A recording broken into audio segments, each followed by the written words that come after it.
Ever since I first stepped through the door behind me as Prime Minister, I have striven to make the United Kingdom a country that works not just for a privileged few, but for everyone, and to honour the result of the EU referendum. Back in 2016, we gave the British people a choice. Against all predictions, the British people voted to leave the European Union. I feel as certain today as I did 3 years ago that in a democracy, if you give people a choice, you have a duty to implement what they decide. I have done my best to do that. I negotiated the terms of our exit and a new relationship with our closest neighbours that protects jobs, our security and our union. I have done everything I can to convince MPs to back that deal. Sadly, I have not been able to do so. I tried 3 times. I believe it was right to persevere, even when the odds against success seemed high.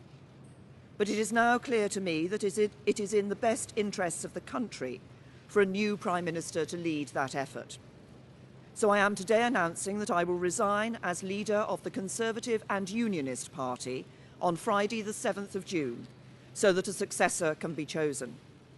I've agreed with the party chairman and with the chairman of the 1922 committee that the process for electing a new leader should begin in the following week.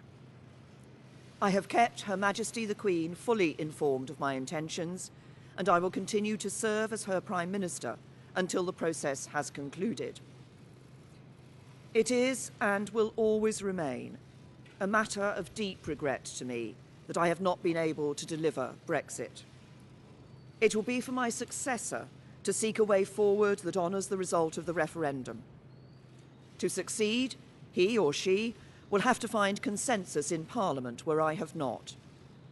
Such a consensus can only be reached if those on all sides of the debate are willing to compromise. For many years, the great humanitarian Sir Nicholas Winton, who saved the lives of hundreds of children by arranging their evacuation from Nazi-occupied Czechoslovakia through the Kinder transport, was my constituent in Maidenhead. At another time of political controversy, a few years before his death, he took me to one side at a local event and gave me a piece of advice. He said, "Never forget that compromise is not a dirty word. Life depends on compromise." He was right. As we strive to find the compromises we need in our politics, whether to deliver Brexit or to restore devolved government in Northern Ireland, we must remember what brought us here. Because the referendum was not just a call to leave the EU, but for profound change in our country. A call to make the United Kingdom a country that truly works for everyone. I'm proud of the progress we have made over the last 3 years. We have completed the work that David Cameron and George Osborne started. The deficit is almost eliminated. Our national debt is falling and we are bringing an end to austerity. My focus has been on ensuring that the good jobs of the future will be created in communities across the whole country, not just in London and the South East, through our modern industrial strategy. We have helped more people than ever enjoy the security of a job. We are building more homes and helping first-time buyers onto the housing ladder, so young people can enjoy the opportunities their parents did. And we are protecting the environment, eliminating plastic waste, tackling climate change, and improving air quality. This is what a decent, moderate, and patriotic Conservative government, on the common ground of British politics, can achieve, even as we tackle the biggest peacetime challenge any government has faced.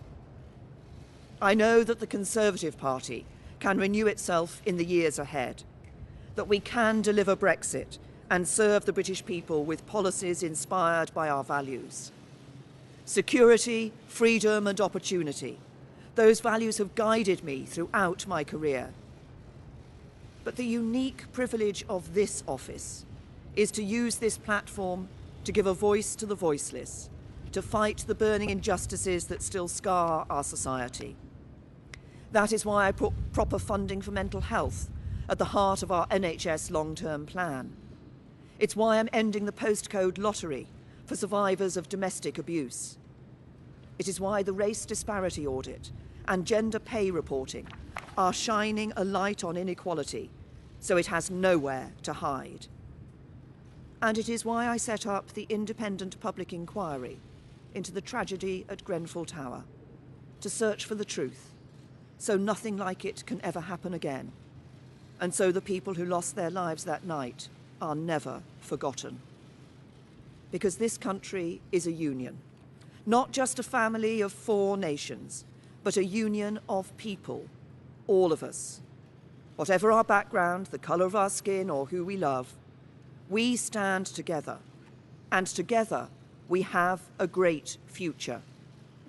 Our politics may be under strain, but there is so much that is good about this country, so much to be proud of, so much to be optimistic about.